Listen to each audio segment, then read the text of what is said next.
Illana Burk, CEO of Your Life's Workshop, coach to entrepreneurs and solopreneurs across dozens of industries, and host of Good Business.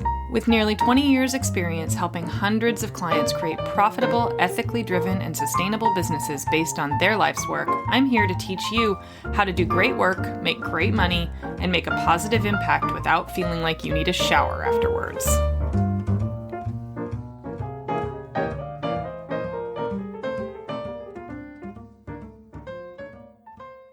Welcome back to the Good Business Podcast. I'm your host, Illana Burk, and today we are delving into our offer design series. We're now into part 4. And today's topic is, what does done look like? This is, what does the end of a client relationship look and feel like, and how do you know when you get there?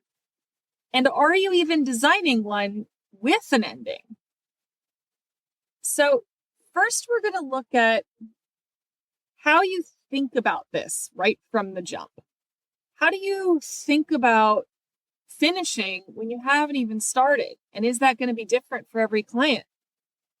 Or do you want an open-ended loop? Are you more interested in having an open-ended client relationship? So we're going to kind of look at two different things. The first is, what does your offer look like, and what suits you and your work best, an open-ended or close-ended client relationship? And then second, assuming you're looking at a close-ended one, how do you know when you're there? How do you know what finished looks like, and how do you know when to walk away in service of both you and your client? First things first, do you want a closed loop or an open loop? Now, the difference is relatively simple. Are you creating a business or an offer? Specifically, think about offers right now. Are you creating an offer that has a chance for an ongoing relationship? Or are you creating an offer that you get in, you get out? There's a beginning, a middle, and an end, and then they go about their merry way. This is going to get a little mushy because we're going to cross over into talking about two different things here. Because from a business standpoint, you can create a business that has open-ended transactional loops where, let's say, back to our jewelry designer. When a jewelry designer sells a pair of earrings, that's a closed loop on that one transaction, but with the hopes of an open loop from a relationship standpoint. You want them to come back and buy more. You want to have a long and ongoing relationship with that client, albeit unpredictable. There's no way to create regularity in a standard transactional money for goods experience, unless, of course, you create a subscription model of some kind, which is the ultimate open loop in product-based selling. And this is something that is certainly having a moment in consumerism right now. It's good for the business. It's often good for the consumer because they don't have to think about reordering things that they use all the time. There are ways in which to do that. So don't discount the ability to have an open loop if that's truly what you desire and the model you want to create. So let's talk about the advantages and disadvantages of open and closed loops. We covered that a little bit for a product company, right? Let's talk about it from a service-based perspective. The difference would be a coaching package versus a retainer package. So a coaching package would look like 6 months, maybe an intensive upfront and a certain number of calls every month with a prescribed outcome. So you start here, I'm going to take you here, and when you're done, you're going to be here. There may be an option to re-up, but things are sold in very packagized concepts. A lot of times it's paid for up front as if it's a product. Maybe there's a to-pay option, but it's rarely something that's invoiced monthly. Versus an open loop, which looks more like a retainer. You pay me $2,000 a month and I offer you a certain level of service. Sometimes it's a prescribed number of hours. Sometimes it's a prescribed number of projects. Sometimes it's simply open-ended. I'm available to you if you need me. But those hours are usually use it or lose it on an open end. Another version of an open-ended coaching relationship would be like how I did partnership coaching for a very long time. I would start with the request of a committed number of months. It's been 3, it's been 6, it's currently at 9. But it's with the intention that they will very likely continue. That's always been the way in which I've worked. Now that may be changing in the future, but currently that's how I've always worked. That the idea is I want to be sort of a temporary part-time business partner with you. I'm there when you need me, but we have an open-ended relationship. There's no finality to it. And for me, the way in which I know that I'm done is when someone stops needing me, when they stop calling me to help them through every problem, when they've gotten to a place where I've coached them enough, they've learned enough, they've flexed their skills enough that they can make really clear-headed decisions on their own about their business and feel really confident in it without needing to talk to me. That's what done looks like for me.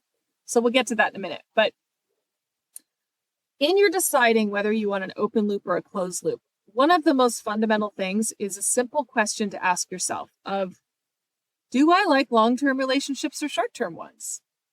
Some people love getting in and getting out. They love the super fast, effective churn. They like the mix of new people and new ideas and interesting stories. Whatever your business is, they like the get in and get out relationship. They don't want to get deep into the long term. Other people cherish the long term. They want to go deep and they want to stay there. Whatever that means for your business. Of course, it's variable, right? But if you want to have clients that you know, that you watch their kids grow up, that you love that deepening relationship, then you can definitely pursue that as a business pattern. Now, if you're a product-based business, it's going to be more challenging. If you're a service-based business, not so much. If you find yourself rejecting creating packages for your coaching or your design projects, then consider a retainer. That might feel more natural to you. On the other hand, the other piece to consider is marketing. If you're someone who's pursuing long-term relationships with clients, it means your capacity for new clients will always be low. And you need to be cultivating a referral pipeline that can support you long-term, because it's very likely that you won't do a lot of marketing, because if you don't have a lot of openings very often, you're not going to do a lot of marketing. If you're somebody who's kind of lazy about social media and not that interested in marketing, this is a pretty solid way to go, because you don't have to do as much of it because your people stay longer. So your new space stays lower. So over time, you don't have to do as much outside of the work that you do with clients. There is a danger to this though, because it can breed complacency over time. When you don't market, then when people leave, your pipeline dries up rather quickly. So it can leave you pretty vulnerable to downturns if you have a few people that leave all at once. Or if the economy tanks and people stop buying whatever you're selling, or whatever external reason that you're not really in control of, if you're not marketing, you're putting yourself in a relatively vulnerable position. That's a liability to consider with long-term relationships.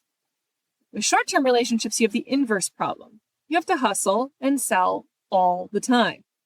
The shorter the engagement, the more you have to sell it.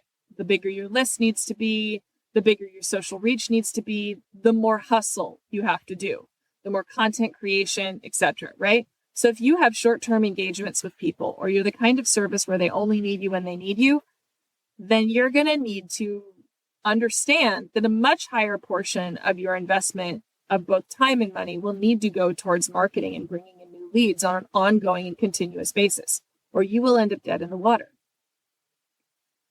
So long-term, short-term relationships, that's what that looks like. So that's how you know, that's talking about like the shape of that loop. How do you know when you're finished? How do you know when the relationship has ended? Like I said, for me, it's when they stop asking me about all kinds of small things. They stop saying things like, I heard your voice in my head and I just wanted to run this by you. I stop hearing that. That's how I know what done looks like. And I listen for it. Sometimes it takes months. Sometimes it takes years. I've had clients that have been with me for 6 and 7 years. And we just sort of mutually realize we hit a point where they don't really feel the need to get on a call. It might look like calls get a little shorter. They come with fewer things to talk about. They don't have the mile-long list of all the things they want to talk through with me. And it becomes really apparent that we're meeting out of habit and not out of need. If you're more transactional, then the ending of a relationship can be very clear. It might be when the transaction ends, but that doesn't necessarily need to be the ending, because you have to decide what your goals are going in. Again, what was the promise that you're making?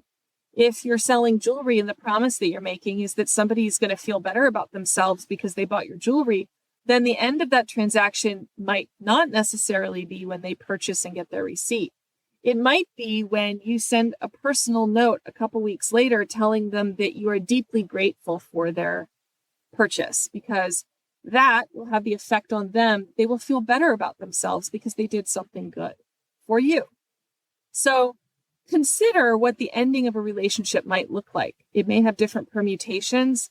It might be more or less than you're already doing, but don't take for granted that what you're doing is the right thing. Look closer. What's the very best way you can end a relationship? And how do you know when you're there? All right, everybody. On our next episode, we are going to be talking about creating offers that allow you to do more or less of the impact that you want to have, and how to consider impact as part of your offer design. I hope you'll all join us and have a great day. Thanks so much for hanging out with me today. For more information, visit yourlifesworkshop.com.